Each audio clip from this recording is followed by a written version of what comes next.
우리 주님이 주신 말씀 함께 읽겠습니다. 출애굽기 24장입니다.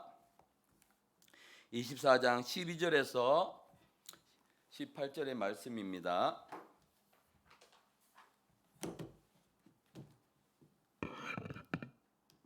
출애굽기 12장입니다. 24장 12절에서 우리 18절 말씀까지 보도록 하겠습니다.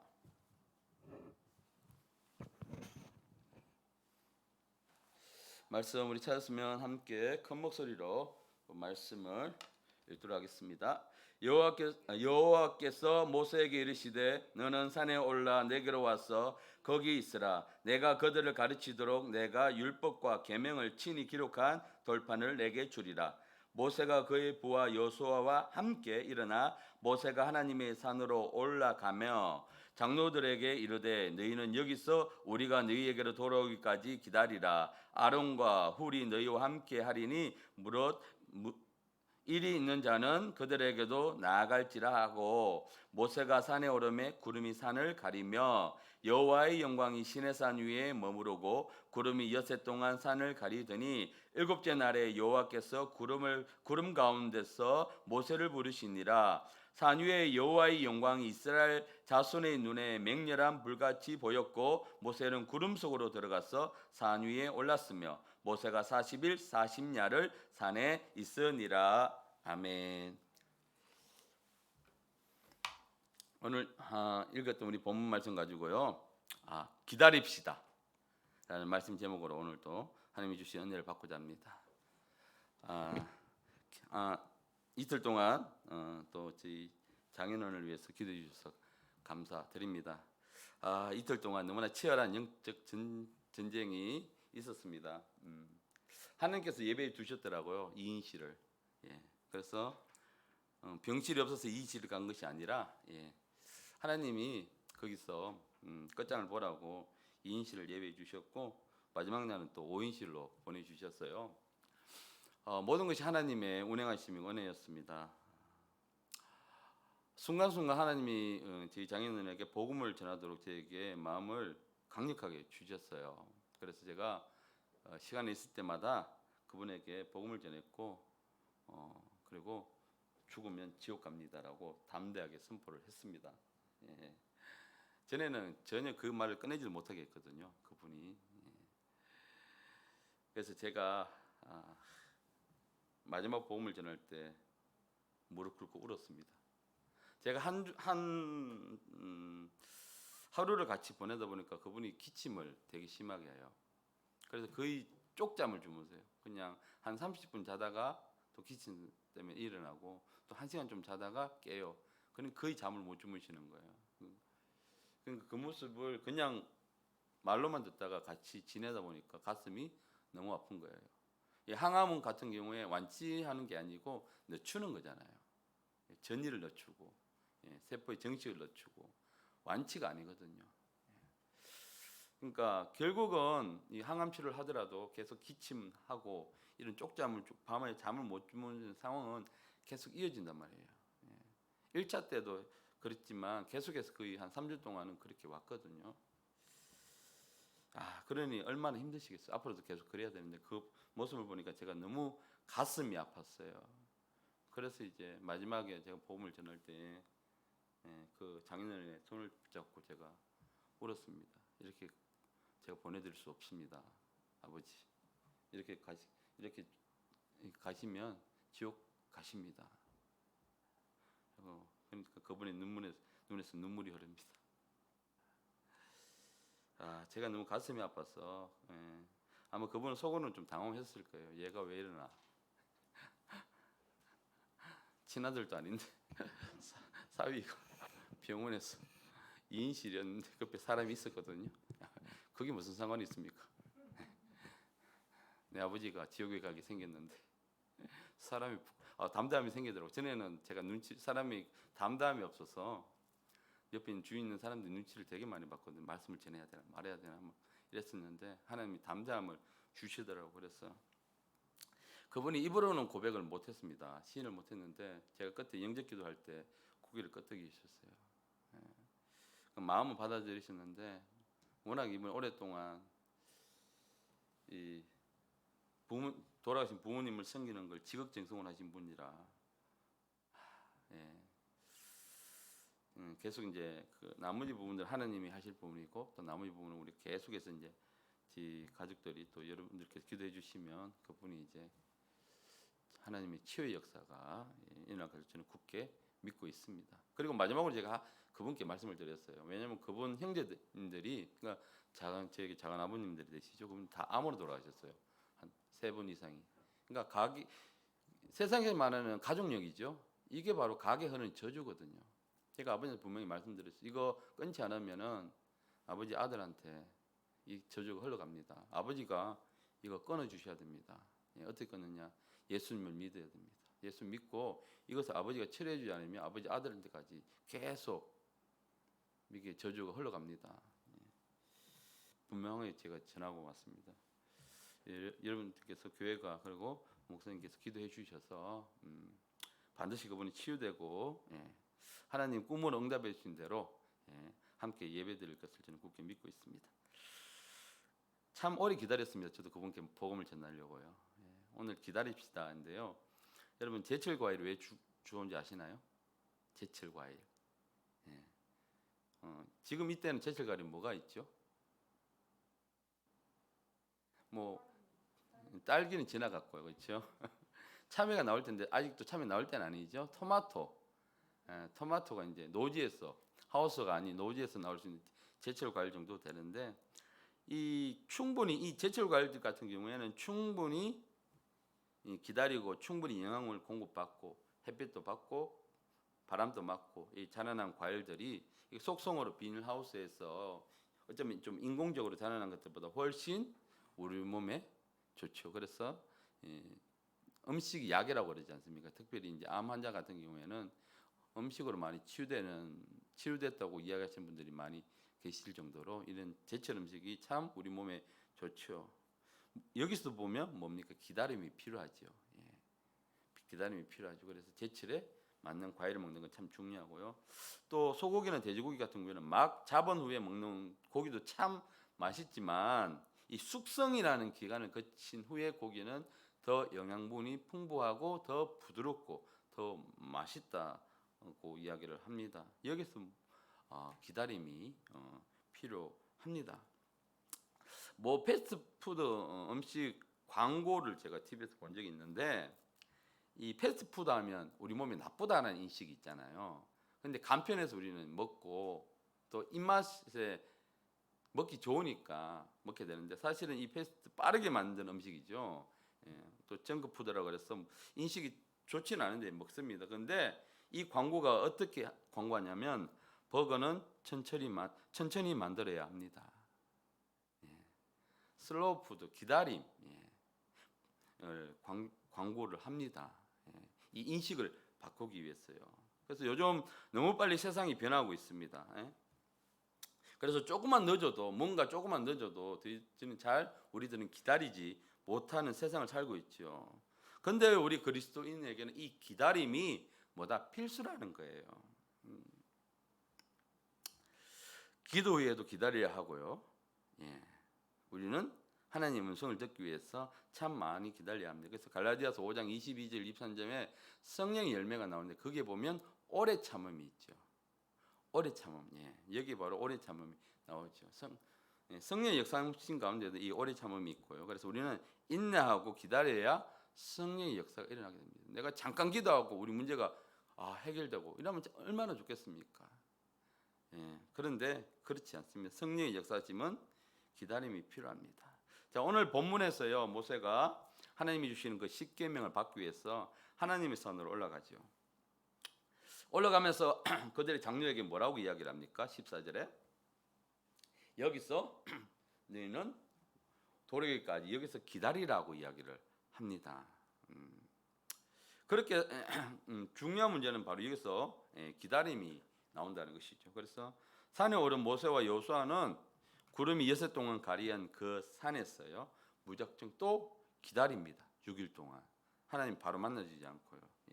아무 하나님의 그런 시그널도 없는 상태에서 그냥 무작정 하나님이 말씀하실 동안 기다리는데 그 6일이 지난 이후에 7일째 하나님이 말씀하시죠. 여러분, 우리가 기도한 이후에요, 우리가 뭔가를 기도하면서 응답이 빨리 오지 않는다 우리는 재촉을 합니다. 조바심을 가집니다. 빨리 문제가 해결돼야 되는데, 근데 하나님의 때와 우리 때는 다르다는 거 여러분 아시길 바랍니다. 그때 모세는요, 먹지도 않고 마시지 않고 40일 동안 하나님과 영광스러운 교제를 나누게 됩니다. 그래서 16절에 보면 구름 가운데서요, 그냥 6일 동안은 하나님을 만나기 위해서 무작정 기다리죠. 무작정 기다립니다. 그런 이후에 7일째 되는 날에 하나님께서 모세 가운데 나타나십니다.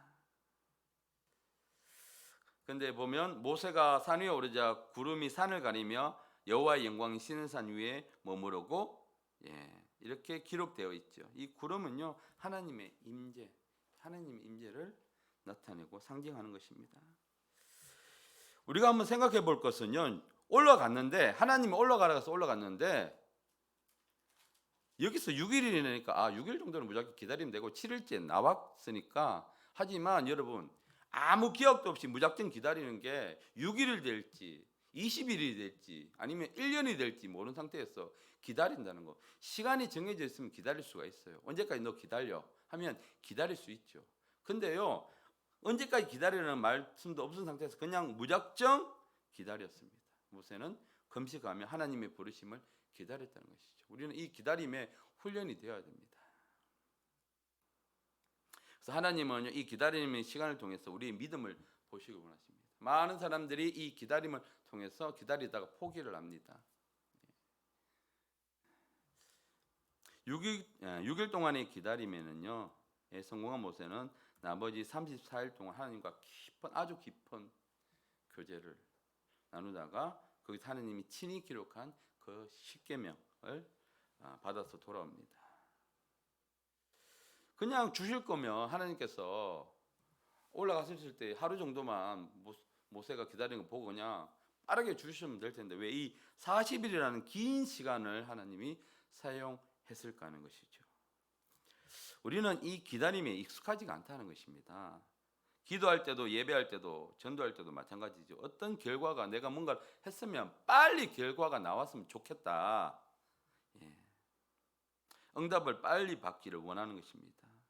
그러나 우리는요, 이 모세처럼 이 기다림에 우리는 익숙해야 합니다. 아주 그냥 기다림에 우리가 습관이 돼야 한다는 것이죠. 그것은 오직 내 삶이 주인이 하나님임을 인정하고 주도권을 그분에게 내어드릴 때 이게 기다림이 우리 속에 가능합니다. 내 의지대로 기다리는 것은 한계가 있어요. 내 의지대로 하나님의 일을 하는 것은 한계가 있어요. 내가 의지를 아무리 세워서 내가 새벽 기도회를 해야지라고 하더라도 여러분 어떻습니까? 작심삼일이라는 말이 왜 나오겠습니까? 우리는 온전히 그것조차도 하나님께 내어드려서 할 수 있도록, 제가 할 수 있도록 주도권을 그분께, 성령님께 내어드릴 때에 그 주도권을 잡으신 성령께서 우리가 할 수 있도록 하시는 것이죠. 모세가 자기 힘으로 그렇게 버텼을까요? 6일 동안? 아닙니다. 하나님의 강력한 임재가 있으니까 그가 하나님 앞에서 기다릴 수가 있었다는 것이죠. 광야의 기다림의 문제가 있습니다. 하나님은요, 이스라엘 백성들이 믿음을 가지고 기다리기를 원하십니다.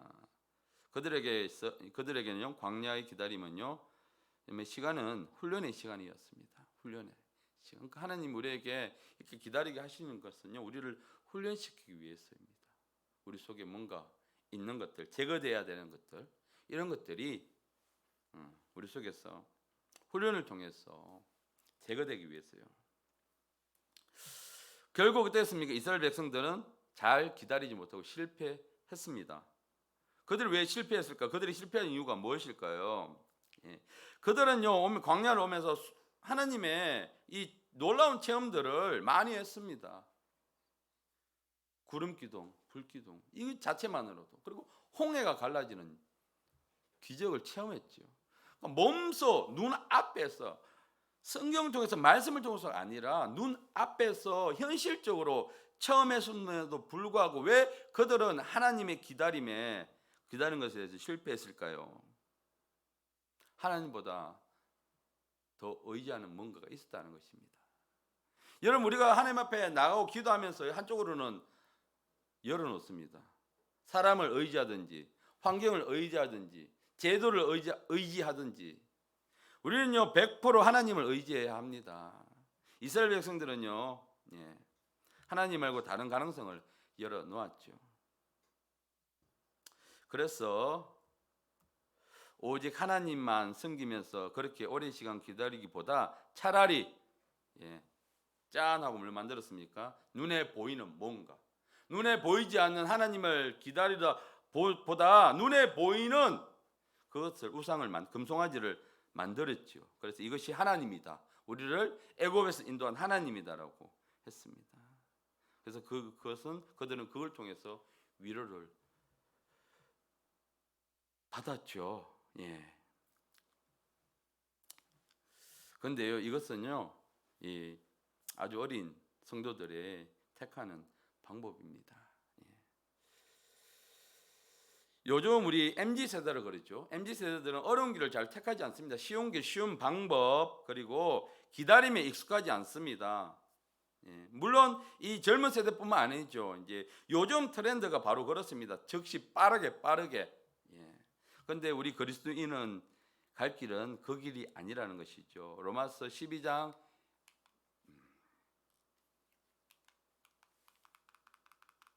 안 넘어가네요. 넘어가 줘야 되는데. 자, 로마서 12장 2절 말씀 보면 너희는 이 세대를 본받지 말고 오직 마음을 새롭게 함으로 변화를 받아 하나님의 선하시고 기뻐하시고 온전하신 뜻이 무엇인지 분별하도록 하라 했습니다. 세상의 트렌드가 기다리지 못하고 빨리 변하는 것, 우리는 이 세상을 본받으면 안 된다는 것입니다. 이 세대는요 지금 우리에게 어떤 이야기를 하고 있습니까? 사람들에게 부동산을 말하고 있고 코인을 말하고 있고 주식을 말하고 있고 노후 대책을 하라고 이야기를 하고 있습니다. 기승전결하면 이제 중반만 되면 중년만 되면 노후 대책은 너 어떻게 할 거냐, 모이면 너 주식 얼마나 투자했느냐, 집값이 어떻게 됐느냐, 이런 이야기를 하죠. 하나님 이야기는 안 합니다. 믿는 사람들조차도요. 그러면서 세상은 이런 이야기를 통해서 하나님을 멀리하라 합니다. 여러분, 우리의 노후 대책은 하나님이십니다. 하나님이 우리의 모든 것 다 준비하고 계시죠. 여러분, 죽음을 생각해 본 적이 있습니까?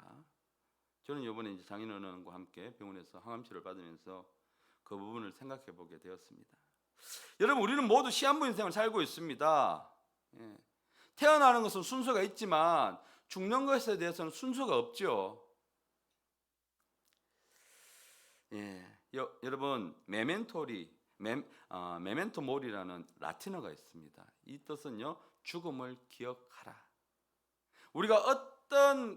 우리에게 좋은 일이 있던 슬픈 일이 있던 우리는 반드시 죽기 때문에 우리가 살아가면서 우리의 죽음, 나의 죽음을 기억하고 대비하라라는 의미를 가지고 있습니다. 왜? 사람은 반드시 죽기 때문입니다. 영원히 사는 사람은 없습니다. 이 메멘토 모리라는 책은요, 한국에서 최고의 지성이라 불리는 이 고 이혜령 박사님이 얼마 전에 소천하셨죠.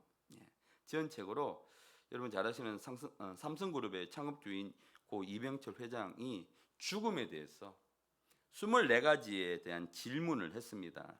그 질문에 대해서요 답하면서 책으로 편집해낸 것이 바로 이 메멘토 모리라는 책인데요. 여러분 읽어보시면 좋겠어요. 저도 그 책을 읽고 있는데 조금 어렵긴 어려워요. 어려운데 그 책을 읽으면 죽음에 대해서 우리가 생각해 보게 됩니다. 아무리 부자라도 아무리 지성인이라 하더라도 죽음 앞에서는 두려워합니다. 왜? 그 끝을 모르니까. 우리는 두렵지 않죠. 우리 죽음 이후에 우리가 더 나은 곳으로 가기 때문에. 그래서 우리가 이 땅에서 열심히 살아가는 것이죠. 그래서 우리가 이 땅에서 얼마나 이 죽음 이후를 준비하느냐에 따라 하나님이 예비하신 그 다음 세상에서 삶이 달라집니다. 여러분 기억하십시오. 이 땅에서 대충 하면 거기서도 대충 대우받습니다. 하나님 우리에게 오늘도 하루를 살아갈 수 있는 기회를 주신 것이 오늘 하루 더 준비하라고 우리에게 기회를 주신 것입니다. 자, 여러분, 그렇게 하기 위해서는 우리는 어떻게 해야 됩니까? 우리 마음을 오늘 보면 고린도후서 5장, 로마서 12장 2절 말씀에 이 시대를 본받지 말고 뭘 하라? 마음을 새롭게 하면서 변화를 받으라고 그랬습니다. 여러분, 마음을 새롭게 한다는 것은 무엇입니까? 고린도후서 5장 10절 말씀에 누구든지 그리스도 안에 있으면 새로운 피조물이라고 그랬습니다. 우리가 그리스도 안에 있으면 새로운 피조물이니까 이전에 그것은 지나갔으니 보라 새 것이 되었도다. 예, 우리는 거듭났습니다. 우리는 그리스도 안에서 새롭게 태어났습니다. 그런데 자꾸만 우리는 그 이전에 그 옛사람으로 살아가려고 합니다. 여러분, 이 옛사람은요 십자가에 완전히 못 박아 끝장을 내야 합니다. 그래서 우리 마음을 새롭게 한다는 것은요 내 육신뿐만 아니라 내 자아를 십자가에서 완전히 못 박아 끝장을 내는 것입니다. 변화는요 내 삶의 변화는 내 의지대로 절대로 일어나지 않습니다. 하루에 수십 번 우리 의지가 꺾이고 세워지고 하지요. 근데 변화는 일어나지 않습니다. 우리 삶의 변화는요 우리가 십자가로 나가야 합니다. 십자가. 그것은요 내 자아가 완전히 박살나는 곳이고요 그곳에는 우리의 원수 마귀가 박살난 곳입니다.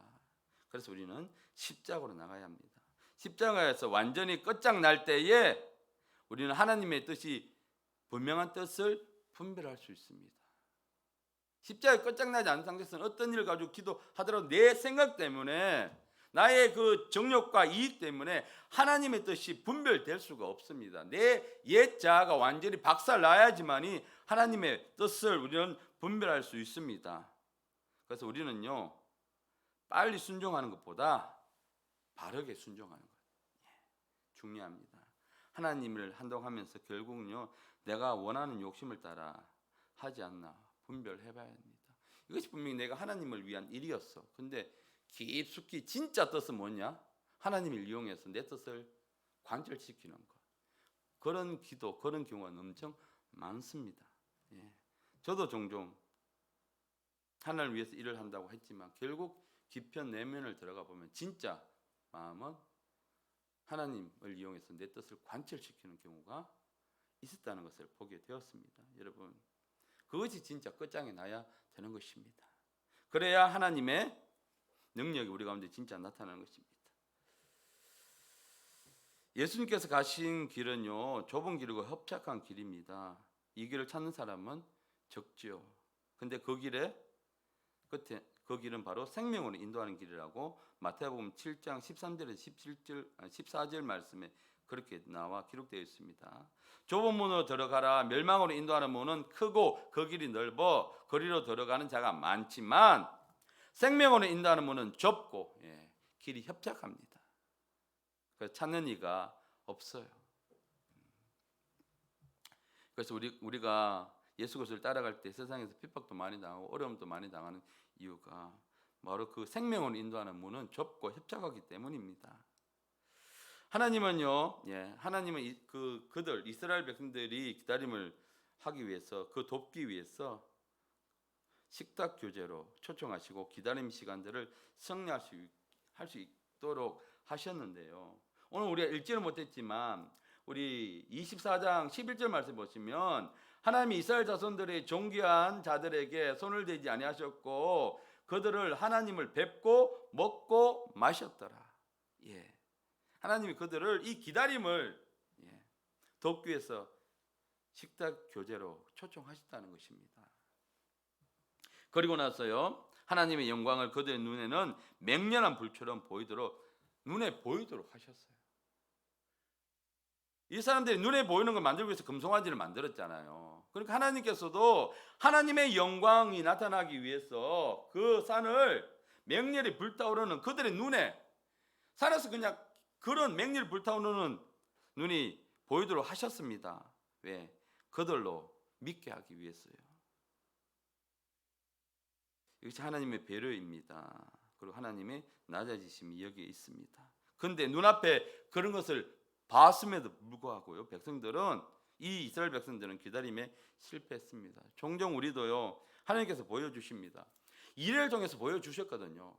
꿈을 통해서 이래 외할아버지가 장인어른께서 회복되고 영접하고 하나님 앞에 돌아오고 치료된다 보여주셨는데 이 시간이 지나니까 약해져요. 믿음이. 과연 그렇게 될까? 왜? 현상을 보고 바라보니까 이분이 요동하지 않는 거예요. 여러분 그렇습니다. 우리가 눈으로 봐도요, 내가 기도하지 않으면, 하나님 앞에 전적으로 나가지 않으면 하나님이 아무리 우리한테 보여주셔도요, 기다림에 실패할 수밖에 없습니다. 광야의 이 기다림의 광야는요, 하나님과의 교제가 회복되어야 승리할 수 있습니다. 하나님과 가까이 나와야 돼요. 더 가까이 나와야 되고 매일매일 내 삶 속에서 하나님과의 관계가 회복되고 더 가까이 가려고 노력하셔야 돼요. 그런데 하나님과 거리는 멀어지면서 하나님 앞에 나가서 이 문제를 해결하자고 기도하는 우리들요. 예. 먼저요, 우리는 이 기다림 익숙해지기 위해서는 하나님께 더 가까이 나가야 합니다. 마태복음 24장 9절 말씀에는요, 그때 사람들이 너희를 환난에 넘겨주겠으며 너희를 죽이리니 너희가 내 이름 때문에 모든 민족의 미움을 받으리라. 여러분, 지금 재난의 때가 시작되었죠. 성경은 분명히 이야기하고 있습니다. 말씀하고 계신데요. 그래서 재난의 때가 시작되었는데 그 때가 되면 그리스도인들이 환난 가운데 있을 것이다 라고 이야기하면서 13절에 보니까 그러나 끝까지 견디는 자, 이 환난을 끝까지 견디는 자가 뭘 받는다? 구원을 받는다. 그러니까 끝까지 기다리는 자가 하나님의 응답을 받는다는 것입니다. 어려운 문제 가운데 우리가 놓였는데요, 하나님 앞에 기도했는데요, 응답되지 않는다고 내가 이 방법 찾아보고 저 방법 찾아보고 사람들한테 기웃거리고 이렇게 하면 우리는 구원을 받을 수가 없어요. 응답을 받을 수가 없습니다. 왜? 하나님을 믿지 못하니까요. 하나님을 불신하니까요. 하나님을 불신하는 자들에게 하나님께서는 어떤 응답도 할 수가 없죠. 기도했으면 끝까지 환경이 막 바뀌어서 정말 어려운까지 가더라도 우리 하나님을 내가 끝까지 믿는다면 끝까지 견디십시오. 기다리십시오. 반드시 하나님께서 마지막 그 순간에 하나님의 때에 응답해 주십니다. 여러분, 마지막 때가 되면 점점 우리가 믿는 믿음 환경이 어려워집니다. 지금 보십시오. 이 질병, 아무것도 아닌 이 질병 때문에 예배가 제약받고 국가로부터 통제받기 시작합니다. 자, 코로나 끝나고 나면 다 새로워질까요? 아니죠. 믿지 않은 사람들도 또 과학자도 더 강력한 바이러스들이 올 수도 있다라고 하죠. 우리 믿음의 눈으로 이것을 분별을 해야 되는데요. 당연히 더 어려운 환경들이 계속 이제 시작됩니다. 왜? 재난의 때에 들어왔기 때문에요. 그럼 우리 믿음의 환경 점점 더 어려워집니다. 예배 드리는 거요, 더 어려워질 수 있습니다. 여러분, 이것이 국가가 예배를 통제하는 것이 당연하다고 생각하면 절대 안 됩니다. 예배를 드리는 것에 대한 자유를 침해받은 것입니다. 그들은 질병을 통해서 통제했다고 하지만 결국 엄밀히 따지면 예배의 자유에 대해서 우리가 엄연히 침해를 받은 것입니다. 그래서 어쩔 수 없지 않냐, 이렇게 생각하면 안 됩니다. 우리는요, 어떤 일이 있어도 예배는 결코 멈춰서는 안 됩니다. 예배는 생명이고요, 목숨 걸고 여러분 예배를 지켜야 합니다. 종종 이 중동 지역의 이슬람 국가에 있는 소식을 듣다 보면 예배를 목숨 걸고 드리고 있습니다. 예배를 드리다가 이 무장한 이슬람 세력들이 들이닥쳐서 교회당에 불을 지르고 사람을 가두고요, 불을 질러버립니다. 근데 어쩌다가 거기서 살고자 탈출한 사람들은요, 밖에 기다렸다가 총으로 모두 죽여버립니다. 이제 비일비재해요. 여러분, 이분들은요, 그래도 예배 멈추지 않습니다. 목숨 걸고 예배 드리죠. 그런데 우리는요, 예배를 마음껏 드릴 수 있는 환경이 있어요. 자유가 있어요. 그런데 우리는 어떻게 합니까? 예배를 선택해서 드려요. 어떤 일 때문에 예배를 못 드리고, 이 일 때문에 예배 못 드리고요. 여러분, 우리는 예배를 목숨 걸고 지켜야 합니다. 예배는 우리의 생명입니다. 말씀하셨죠. 13절, 끝까지 인내하고 견디는 사람이 구원을 받습니다. 만약 이스라엘 백성들이 보이지 않는 하나님을 형상해서 금송아지 만드는 걸 선택하는 대신에 날마다 은혜와 또 출애굽의 영성스러운 표적들을 묵상하고 하나님과 교제했더라면, 모세가 올라갔을 때 40일 동안 올라갔을 때 그들 밑에서 지금 하나님에 더 가까이 나아가기 위해서 하나님을 찾고 부르짖었다면 그들이 그렇게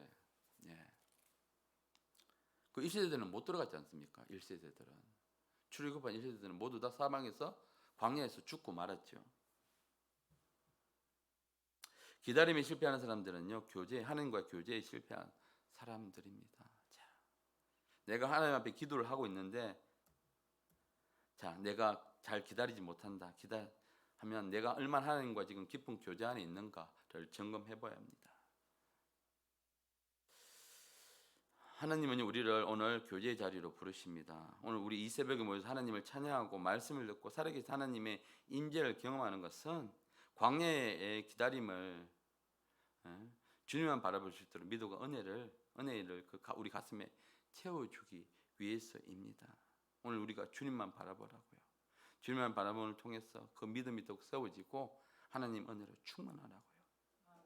그러나 이 교제를 실패한 사람들은요, 금송아지를 만들고 하나님이 아니더라도 다른 방법을 찾습니다. 그냥 하나님은 보험인 거죠. 어쩌다 보험이 뭐예요? 하다 안 되니까 나중에 선택하는 거잖아요. 나중에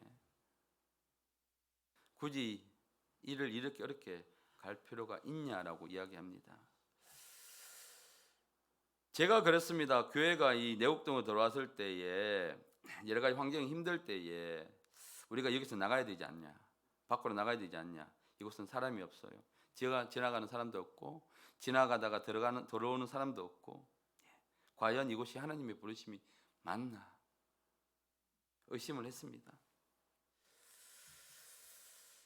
하나님의 기도하기보다 기다림보다는 좀 쉽게 가고자 했죠. 그런데 하나님께서 기도하는 마음을 주시면서 기도를 하고 하나님 앞에 가까이 나가고자 노력하고 하나님의 교제가 좀 더 가까워졌더니 하나님이 깨닫게 해주시고 알게 해주셨어요. 여러분, 하나님께 쓰임받는 사람들은요, 기도하는 사람들입니다. 하나님은요, 다른 누구보다 기도하는 사람을 사용하십니다. 하나님께 쓰임받기 위해서 우리는 기도해야 하는데요. 그래서 하나님께서는 기도하면서 기다리라고 교회당을 이곳으로 옮겨주셨죠. 제가 지난번에 한번 말씀드렸는데, 천혜에 이곳이 기도원의 장소 아닙니까? 밖에 나가도 유혹할 거리도 없고 교통도 불편하고, 기도원이 왜 산속에 있겠습니까? 기도하러 돌아서 마음을 비우라고, 하나님 응답할 때까지 가지 말라고. 얼마나 교통이 불편한 곳에 있습니까? 근데 우리는 올라갈 때 마음을 비웁니다. 내가 이곳에서 반드시 응답받고 가리라. 가서 기도원에 가면 응답을 잘 받는 이유가 거기 있죠. 근데 왜 교회 올 때는 마음을 비우고 오지 않는지요? 내가 빨리 마치고 가서 2부 순서 해야지. 빨리 마치고 가서 내가 사람들을 만나고 맛있는 점심 먹어야지. 그러니 응답받을 수가 있나요? 그러니 예배가 될 수가 있나요? 가장 빠른 1부 예배 들어가서 마치고 날씨 좋은 산으로 등산하고 가고 가족들하고 시간 보내러 가고, 좋죠. 좋은데요, 그 시간을 왜 꼭 주일날 하나 이것이죠. 평일날 휴가 내서 가족들과 갈 수 있는 얼마나 좋은 시스템들이 되어 있는데 굳이 꼭 그날은 사용하기 싫고 주일날 하는 것이죠.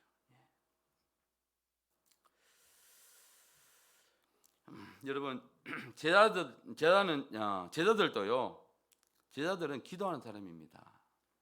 제자들이 쓰임받기 시작한 것은요, 그들이 기도하기 시작하면서부터 쓰임받기 시작했어요. 그 전에 주님과 동행하면서 제자들 어떻게 했습니까? 졸았잖아요. 예수님 잡혀갈 때 다 부인하고 도망갔잖아요.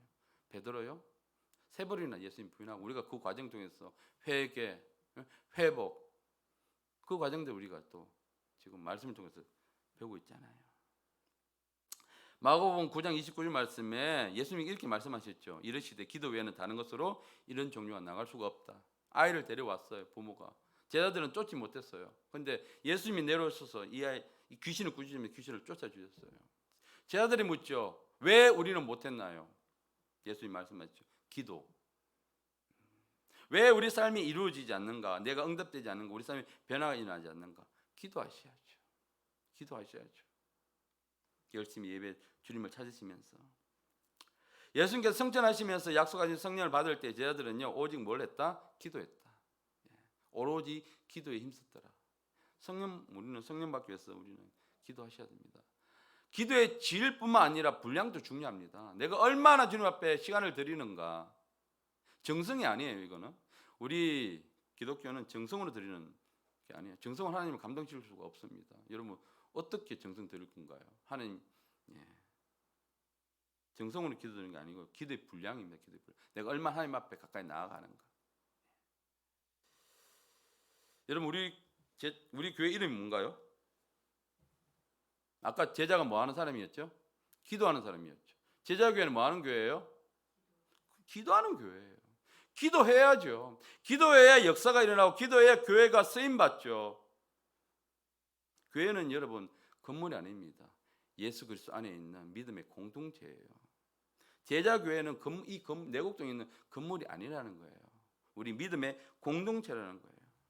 우리가 기도하는 집이 되어야 됩니다. 예수님이 선포하셨죠. 마가복음 11장 17절에 내 집은 만민이 기도하는 집이다. 예수님이 교회를 그렇게 기도하는 집으로 선포하셨습니다. 그러면 우리는요, 우리가 매일매일 기도하는 집이 되어야 한다는 것입니다. 기도하는 교회가 이 마지막 때에 쓰임을 받습니다. 그리고요, 기도하고 온 이후에 우리는 기다려야 합니다. 하나님께서 힘이 들어도 기다리라고 말씀하십니다. 이제 주님께서 역사하실 수 있도록 이제 우리가 기도한 이후에 우리는 기다려야 합니다. 그래서요, 우리가 예배를 생명처럼 여겨야 하죠. 절대로 취향에 따라서 신앙생활을 하려고 하면 절대 안 됩니다. 요즘 유튜브 통해서 많은 다양한 설교들을 우리가 들을 수가 있습니다. 다양한 설교를 들을 수 있어서 우리의 믿음의 성장에 도움이 되죠. 그런데 중요한 것은 그 반대로 방해가 될 수 있다는 것입니다. 양이요, 자기 목자가 주는 먹이를 먹지 않고 다른 목자, 나를 모르는 다른 목자가 주는 먹이를 먹으러 갑니다. 그런데 누가 자기를 잘 알죠? 자기를 먹였던 자기 목자가 그 양의 상태를 가장 잘 압니다. 그래서 이 양에게 가장 합당한 먹이를 먹이려고 하죠. 그런데 다른 목자는 어떻습니까? 이 양을 몰라요. 그냥 양이니까 양이 먹는 풀을 줘요.